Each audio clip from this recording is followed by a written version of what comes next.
Hello दोस्तों, welcome to my YouTube channel. आप सबको प्यार भरा गुड मॉर्निंग।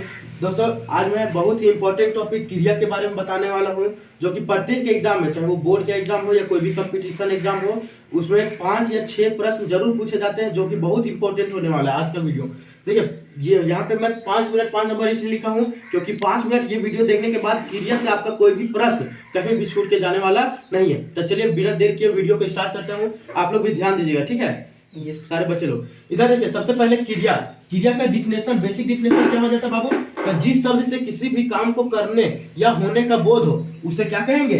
क्रिया। क्या कहेंगे? क्रिया। क्रिया कहेंगे, है ना? अब इसको समझते हैं। पहले क्रिया कहते हैं मतलब देखिए, जिस शब्द से किसी भी काम को करने या होने का बोध हो। क्रिया मतलब बेसिक समझ लीजिए कि कुछ भी काम जो हम लोग करते हैं, ठीक है, उसी को कौन सी कहेंगे बाबू? क्रिया कहेंगे। जैसे में मान लीजिए हम लोग खेलना, ठीक है, जैसे खेलना, ठीक है। यहाँ पे आप लोग एक और ऐड कर सकते हैं, जिस शब्द या वाक्य से, है ना? जिस शब्द या वाक्य। यहाँ पे देखिए, जैसे खेलना एक शब्द है। इससे हम लोग जान रहे हैं, ये पता लगा रहे हैं कि कोई बबुआ होगा चाहे कोई बच्चा होगा जो कुछ चीज खेल होगा। मान लीजिए कोई भी गेम खेल रहा होगा, है ना? तब खेलना एक काम है कि नहीं है? तो उसे हम लोग क्या बोलेंगे? क्रिया बोलेंगे, ठीक है? समझ में आया? अब इसी तरह से हो सकता है, यहाँ पे बहुत सारा हो सकता है, जैसे रोना, पढ़ना, नाचना, गाना। क्रिया बहुत हो सकता है ना, जिसको हम लोग एक बार में बोल नहीं सकते, ठीक है? तो क्रिया समझ में आया? किसको कहेंगे? जिस शब्द से किसी भी काम को करने या होने का बोध होगा, उसे क्रिया कहेंगे। कोई दिक्कत? समझ में आया? अब चलिए हम लोग देखते हैं क्रिया के भेद। क्या बाबू? क्रिया के भेद मतलब क्रिया के कितने प्रकार होते हैं। प्रश्न में आप लोग को ये नहीं पूछा जाएगा कि इसका परिभाषित बताइए, ठीक है? प्रश्न में डायरेक्ट क्वेश्चन दे दिया जाएगा, बोलेगा यह क्रिया का कौन सा भेद है, ठीक है? तो चलिए इसी के बारे में हम लोग पढ़ते हैं, ठीक है? ओके, देखिए, अभी हम बताने जा रहे हैं क्रिया के भेद, ठीक है? जितने भी प्रश्न होते हैं सब यहीं से पूछे जाते हैं, क्रिया के भेद से।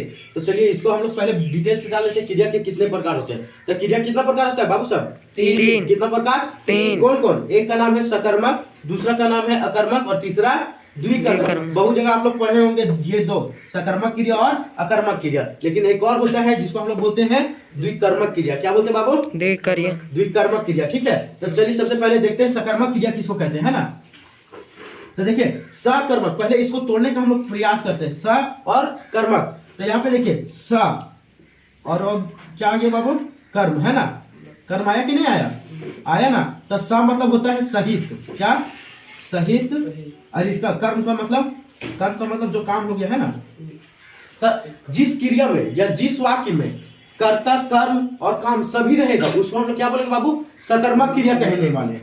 या तो फिर ऐसे समझिए कि जिस वाक्य में यदि हम लोग कुछ प्रश्न किए और क्या का उत्तर उसी लाइन में मिल गया, तो उसको क्या बोलेंगे? सकर्मक क्रिया। एक एग्जांपल से देखते हैं हम लोग। जैसे राम आम खाता है। राम आम खाता है। क्या लिखे बाबू? राम आम खाता है। यहाँ पे देखिए, ये सकर्मक क्रिया की अकर्मक क्रिया। प्रश्न में आप लोग को इस प्रकार से दे दिया जाएगा एग्जांपल, राम आम खाता है, बताने के लिए बोलेगा कि ये सकर्मक क्रिया है या अकर्मक क्रिया। तो यहाँ पे सबसे पहले ये देखिए बाबू, एक वाक्य है राम आम खाता है। यहाँ पे खाना क्या हो जा रहा है? क्रिया हो जा रहा है ना? लेकिन बोलेगा किस प्रकार का क्रिया है, तो हम लोग जानेंगे कैसे? तो यहाँ पे देखिए, सबसे पहले यहाँ पे हम लोग क्या इसमें जोड़े, ठीक है? राम आम खाता है। अब इसमें कोई प्रश्न पूछेगा क्या खाता है, तब क्या का आंसर हमको इसमें मिल रहा है? क्या खाता है? तो आम खाता है, ठीक है?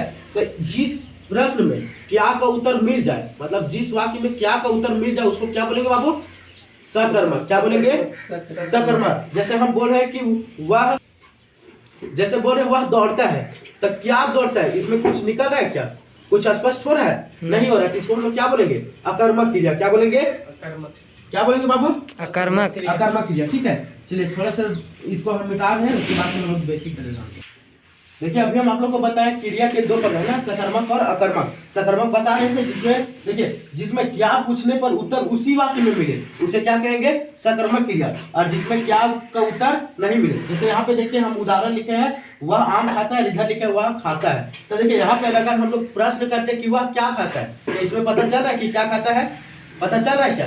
नहीं पता चल रहा है। लेकिन इसमें अगर हम बात करते हैं इस वक्त में वह आम खाता है, अगर हम लोग प्रश्न करते हैं कि वह क्या खाता है तो इसमें क्या खा रहा है? आम खा रहा है। तो इसे क्या कहेंगे बाबू? सकर्मक क्रिया। क्या बोलेंगे? सकर्मक क्रिया। सकर्मक क्रिया। और वह खाता है, इसमें कुछ पता चल रहा है कि वह क्या खा रहा है, मतलब जिसमें ऑब्जेक्ट नहीं हो, ठीक है, तो उसको हम लोग क्या बोलेंगे?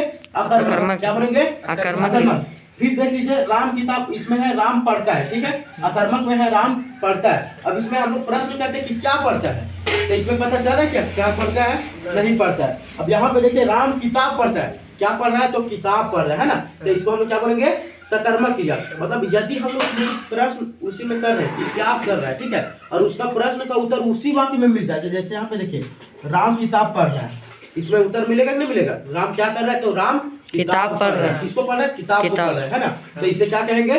सकर्मक क्रिया। कोई दिक्कत समझ में आया? अब एक आप लोग के लिए है वह काम करता है, यहाँ पर देख लीजिए वह करता है, इसमें क्या कर रहा है पता नहीं चल रहा है, लेकिन इसमें पता चल रहा है कि वह काम करता है, तो इसे क्या कहेंगे? सकर्मक क्रिया। क्या कहेंगे बाबू? सकर्मक क्रिया।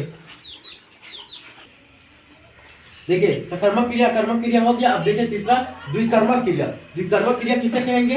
तो सबसे पहले आप देख लीजिए कि जिसमें दो काम करने वाला व्यक्ति रहेगा। यहाँ पे देखिए राम ने रावण को मारा, यहाँ पे देखिए दो का बोध हो रहा है, एक राम और रावण, मतलब काम करने वाला दो आ रहा है ना। क्रिया तो ये है मारा, है ना, लेकिन इसमें कितना का बोध हो रहा है बाबू? कितने लोग का बोध हो रहा है? दो का। मतलब कि यहाँ पे कर्ता कितना आ रहा है? काम करने वाला दो आ रहा है, तो इसे क्या कहेंगे? द्विकर्मक। यहाँ पे देखो कर्मक मतलब हो गया काम करने वाला, द्वि मतलब हो गया दो। क्या हो गया बाबू? दो। तो जिसमें दो काम करने वाला रहेगा उसको क्या बोलेंगे? द्विकर्मक। क्या बोलेंगे?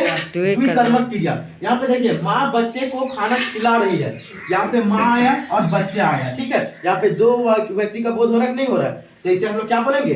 द्विकर्मक। क्या बोलेंगे बाबू? द्विकर्मक। ऐसा कहीं भी सेंटेंस रहे जिसमें दो का बोध होगा उसको हम लोग क्या बोलेंगे? द्विकर्मक क्रिया। जैसे वह उसने मुझे मारा, ठीक है, जैसे बच्चे लोग बोलते हैं ना अपनी माँ को कि उसने मुझे मारा, है ना, तो यहाँ पे दो लोग का बोध आ रहा है, उसने और मुझे, तो इसको क्या कहेंगे? द्विकर्मक क्रिया। अब देखिए यहाँ पे उम्मीद है कि आपको समझ में आ गया होगा।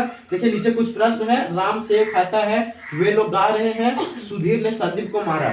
अब यहाँ पे तीन यहाँ पे उदाहरण दिए हुए हैं, वाक्य दिए गए हैं, आपको कमेंट में बताना है कि इसमें कौन सा क्रिया होगा। राम सेब खाता है, वे लोग गा रहे हैं और सुधीर ने संदीप को मारा, ये कौन सा क्रिया है? कमेंट में जरूर बताएं। तब तक के लिए धन्यवाद। पसंद आएगा वीडियो लाइक शेयर और सब्सक्राइब करें। धन्यवाद।